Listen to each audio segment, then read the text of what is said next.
अमृताची वाणी देह देवाचे कारण. तुकोबाराय म्हणतात, ज्याने देह परमार्थात खर्ची घातला त्यांचा देह पवित्र झाला. वैकुंठाशी वामन भाऊ भगवान बाबा तुमच्या आमच्यासारखेच शरीरधारीच होते, पण त्यांच्या वाणीमध्ये तपश्चर्या होती. पवित्र तो देह असं लोक सांगतात.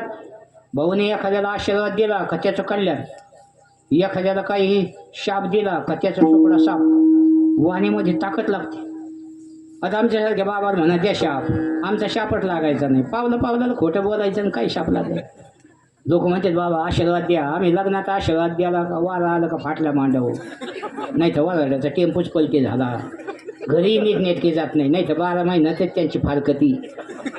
जिकडे तिकडं त्याला खरं बोलावं लागत. माझी या सत्यवादाची वाचा केले बहुत कल्प, तया फळाचे हे महाद्वीप पातळी प्रभो. म्हणून यांची वाणी शुद्ध आहे, पवित्र तो देह वाणी पुण्यवंत जो वदे अच्युत सर्व काळ. तयाच्या चिंतने तळतील दोषी. तुकोबाराय म्हणतात, या शरीराने परमार्थ केला. जरी हे घाण शरीर आहे, पण तुम्ही दररोज जाता मंदिरात नाही का, आपल्या रोज हरिपाठ चालू आहे की नाही अशोक महाराज गाण्याने पोरं, तुम्ही आपलं रोज हरिपाठ घेत जा. पोरांना म्हणा पाठ नसला ना पाहून म्हणा जायचं. दररोज तुम्ही हरिपाठ म्हणले ना तुमचं शरीर पवित्र होत असतं. हरिपाठ कीर्ती मुखे जरे गाय, पवित्रची होय देह त्याचा. नाथ महाराज म्हणतात, त्याच्यावर देवाची कृपा होती. नित्य प्रेम भावे हरिपाठ गाय, हरिकृपा होय तयावरी. म्हणून जरी घाण शरीर आहे, पण ज्या शरीराने परमार्थ केला त्याचं शरीर निर्मळ झालं. सर्वांगी निर्मळा, सर्वांगी निर्मळा, सर्वांगी निर्मळा, सर्वांगी निर्मळा.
सर्वांग निर्मळ. कशामुळं? बाहेरून चांगलं कर्म केल्यामुळं पवित्र झालं आणि आतून ज्ञानाने पवित्र झालं. भीतरी ज्ञाने उजाळाला आणि बाहेरी कर्मे क्षाळाला. असं ज्याचं चित्त शुद्ध झालेलं आहे. काही लोक म्हणतात ना, अहो ते बोलन तेवढ्याचे पण त्याच्या मनात काहीच नाही, मरच नाही. नाही तर काही माणसं बाहेरून गोड बोलते तर मनात दुसरी चाली असते. दुर्जन प्रियवादीच्या नाहीतर विश्वास कारण मधुतिष्ठती जिव्हागले तो हराहरण. म्हणून ज्याचं चित्त असं धुतल्या तांदळासारखं स्वच्छ झालेलं आहे. चित्त जैसे गंगा जल आणि परमार्थ हा चित्तावरच अवलंबून. ज्याचं त्याचं मन ज्याला त्याला साक्षी असतं. काही लोक म्हणतात ना, आम्ही इकडं यात्रा केली आणि आम्ही तिकडं काशी केली. हारे कितीक ठिकाणी फिरतात. त्रिवेणी संगमी नाना तीर्थे भ्रमी चित्त नाही नामी. लोकांना सांगतो काशी केली, अरे काशी केली पण इकडे काय झकमारी करून गेला सांगतो का कोणाला. म्हणून माणसं म्हणतात माणसं काशी केलेली सांगत येत पण मांजर मारलेली नाही सांगत. पण ज्याचं त्याचं मन तर ज्याला त्याला सांगत ना तू इकडे काय झकमाऱ्या केलेल्या. म्हणून जरी कोणाला कळत नसलं पण ज्याचं त्याचं मन ज्याला त्याला सांगत. आणि देवाला ते समजतं की ते झाकून करा दाखवून करा. असं ज्याचं स्वच्छ चित्त राहिलेलं चित्त जैसे गंगाजळ अशा महात्म्याचं जीवनात दर्शन झालं. तुकोबाराय म्हणतात आध्यात्मिक ताप, आदिभौतिक ताप, आदिदैविक ताप. शरीरात काही आजार होणं त्याला आध्यात्मिक ताप म्हणायचे. आदिभौतिक ताप म्हणजे शेजारी पाजाऱ्याचा काही ताप. हे शेजारी पाजारी काही तकलीफ देत जाऊनच नका देऊ, इथूनच नाही जायचं. आणि कसं काय जायचं, डोक्यात घ्या पाय. तो बाप गेला का पाय डोक्यात घेऊ. रस्त्यावर आडीचे येत, रस्त्यावरच काहीतरी करते.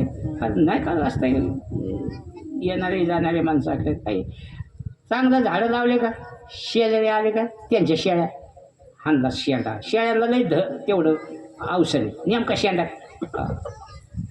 नाही तर शेजारी काही कोंबड्या असल्या का याने सडा टाकला बाई नका ते आल्या का काय त्या रांगोळ्या काय टाकले. आमच्याकडे एक बाबू होते ते म्हणे महाराज काय करावं म्हणे आम्ही ते शेजारच्या कोंबड्या आमच्या दारात आहेत सडा ते टाकलं का त्या रांगोळ्या काढीत. हां बरं जाणारा येणाऱ्याला काय माहिती दारात कोंबड्या दिसल्या का तोडेवाले असले का दारात कोंबड्या दिसल्या का त्याने घरात विचार बाई अंडे आहे का. ते म्हणे बा आम्ही ते घरं सोडून दिलं आणि लांब गेलो म्हणे. पुढी पिढी नाही वस्तुस्थिती म्हणजे सांगाय काही शेजारी पाजाराचा याला आदिभौतिक ताप. आणि आदिदैविक ताप म्हणजे कोणता अजिबातच पाऊस नाही येणं मागं नाही का.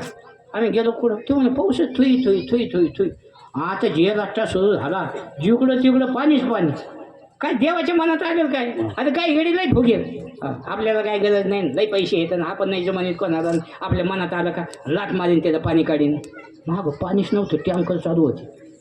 आणि म्हणलं त्याला घ्या बोलून त्याला म्हणा मारला पाणी नाही राहिलं. टँकरवाले बी वशिलेवाल्याला किती म्हणजे त्याला पाणी आणि यांना प्यायला पाणी नाही.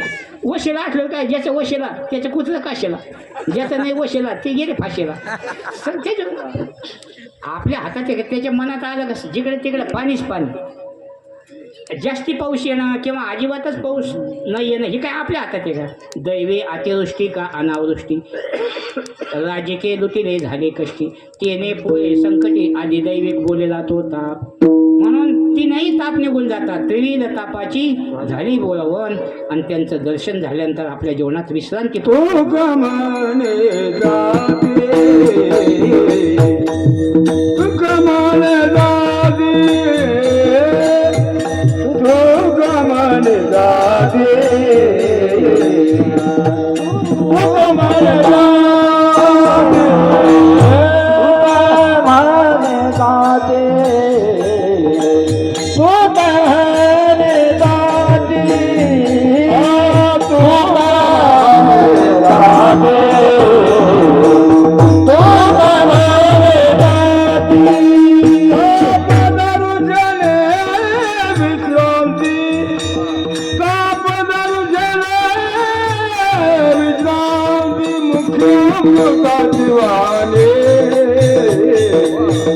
मुख्य अमृता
अमृताची वाणी मुखी अमृता